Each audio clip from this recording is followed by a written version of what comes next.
To our top story, it has been another punishingly hot day for people in southern Europe, baking in an extreme heat wave that shows no sign at all of letting up. Italy's bearing the brunt of the heat, where cities have been placed on red alert and temperatures have reached up to 46 degrees today. Joining me now is Francesca Capodanno, a journalist who's just arrived here from Italy. Hello, lovely to see you. Thank you so much for coming. Hello, Vanessa. Thank you. We're also joined by Alina Trabattoni, who's in Rome, and Korina Georgiou again joins us from Athens. This time, oh my gosh, I think she's outside. So let me start with my guest here in the studio. So nice to welcome you. Did you fly in today? And if you did, how did it feel touching down in the UK when nobody can call the temperature hot?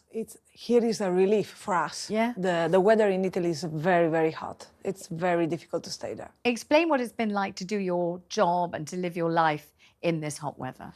It has been difficult because you go out in the day, during the day and you can think, it's very, very hot. And it happens also in the north of the Italy where normally it doesn't happen. Yes. So we are a bit afraid about it, let's say. You're worrying about it, obviously. Yeah. And so is everyone staying inside? Are people trying to stay out of their cars, for example? How's that Yes, working? we are trying to stay more inside than during the day and go out in the winter. But of course, when you work, you can do it. So you see my city there and there is no one around. That's because it's very, very hot. So if people say, as they have been saying, English holiday makers have been saying, well, I'm going on holiday anyway, and I'm going to do what I always do. I'm going to lie in the sun. I'm going to go to the beach. I'm going to go to the Trevi fountain. I'm going to have a marvellous time, eat an ice cream. Do you think they'll get a surprise when they actually arrive? Yes, in the midday, it will be harder than normally. But in fact, in Italy, we are speaking about that the tourism will change in the next year because the people will choose spring or autumn to come, not during the summer. And also, I was in Venice 3 days ago. There was a big event, the Redentore event. There was 70,000 people there, and there was 40 degrees. So very difficult to do. Venice is lovely in any temperature, but okay, if you want to go around and to see the monuments, it's a bit hard. Absolutely. Well, are you relieved that you're here? We're very pleased that you're here. Enjoy the air conditioning in the studio. We'll keep it nice and cool for you. We'll refrigerate you. Let's talk to Alina Trabattoni, who is in Rome right now. Alina, describe it. Is that the Trevi fountain behind you? Oh, my gosh. It is. Absolutely, it is. And it does seem that two people, there was a proposal, a marriage proposal behind me just now. So despite the heat, enthusiasms are very high. Holidaymakers are here. We are getting a tiny bit of respite, but I absolutely agree with Francesca. The situation is extremely hot, extremely humid the likes of which I've never felt before in Italy. And it's 7 o'clock in the evening, but it's about 37 degrees. And it's complex. It's very complex on the ground. Tell me, Alina, what it's like in terms of, for example, public transport, for example, getting around the city, for example, just seeing family, doing the sorts of things that you would normally do on a normal day in July in Rome. Are you finding that your life and the lives of everyone around you have really materially changed because of the heat? I would say absolutely yes, because there's 23 cities across Italy that are on red alert. And this is how high the danger level is. Basically, red alert, according to official language, means danger to life. And it's not just to, the lives of the frail or the young or the elderly. It's to everyone's life. So authorities are asking people to stay absolutely indoors from 10 o'clock in the morning in the hot hours of the day, 10, 11 in the morning till 6 at night. But again, it's 37 degrees at 7 o'clock in the evening. So, people's lives have changed completely, people's lives have changed completely.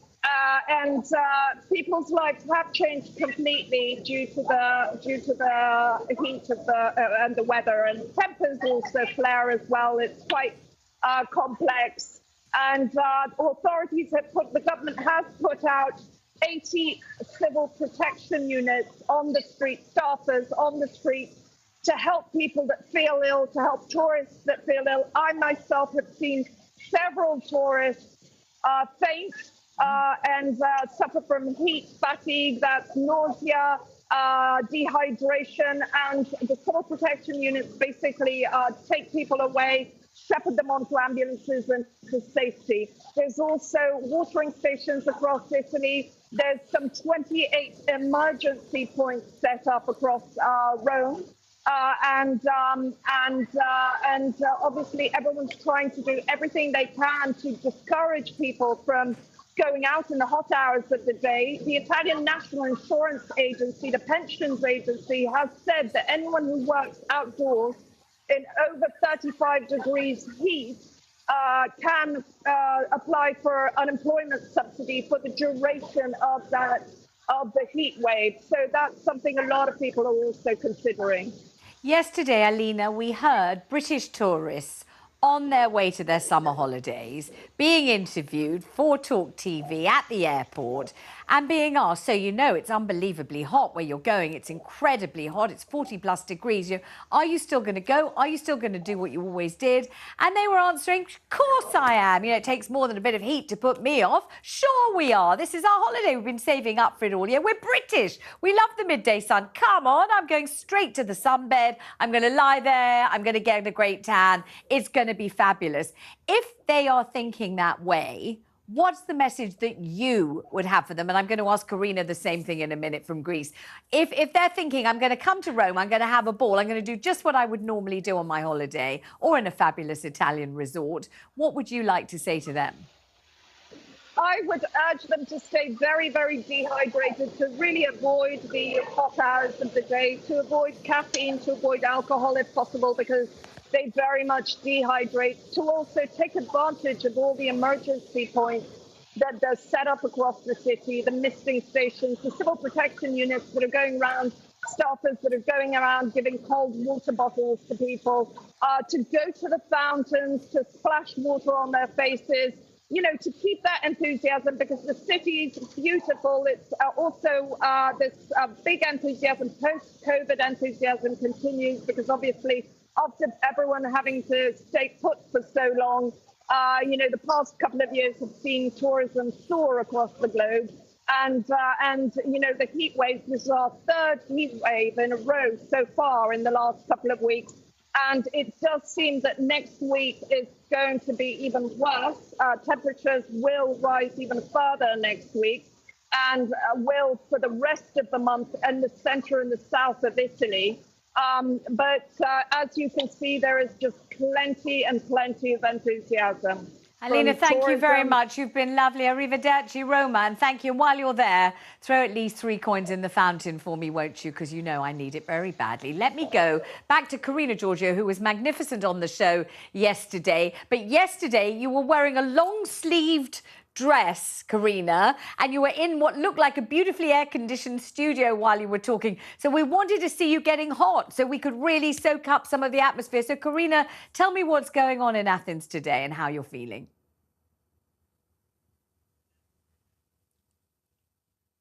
So, Vanessa, hi. Hello again. So, as you can see, I'm standing on the outside. You can see the sea behind me. I'm in the south coast at the moment.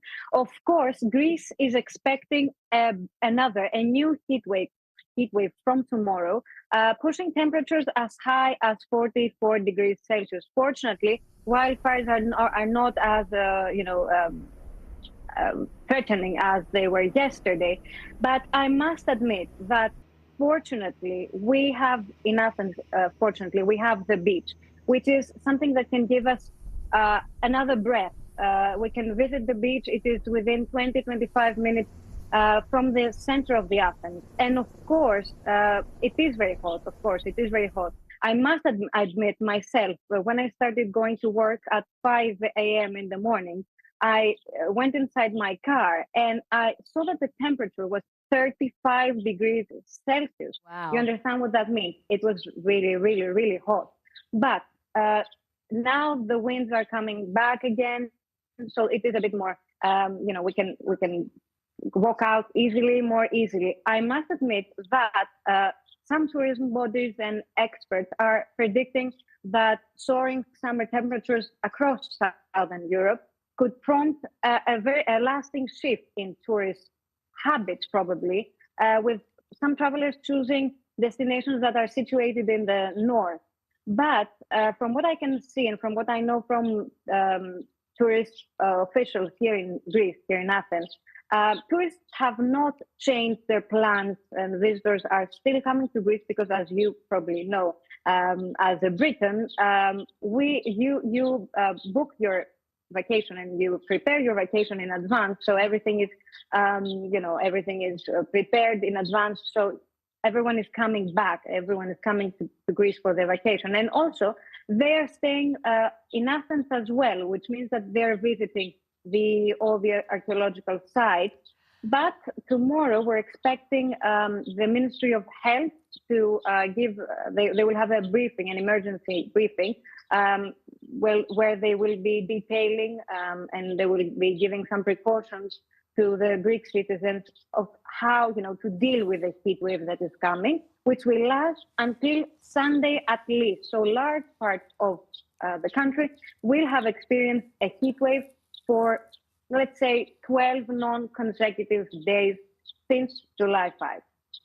Thank you, But, Korina. The beach is something very, very nice to have close to you. Absolutely. Thank you very much indeed. It looks beautiful, actually, and Korina looks beautiful too. The heat in Europe. So are you currently in Europe, or maybe you're planning to be? Maybe you're not deterred. Of course, you're going on your holiday. Maybe you think that, you'll deal with an enormous heat wave with your customary aplomb, or maybe the whole thing's really putting you off. It is hard to describe and communicate the extreme heat through a television or a radio. You kind of have to feel it for yourself. But imagine a ferocious heater blowing right in your face. It's kind of like that, and it never lets up.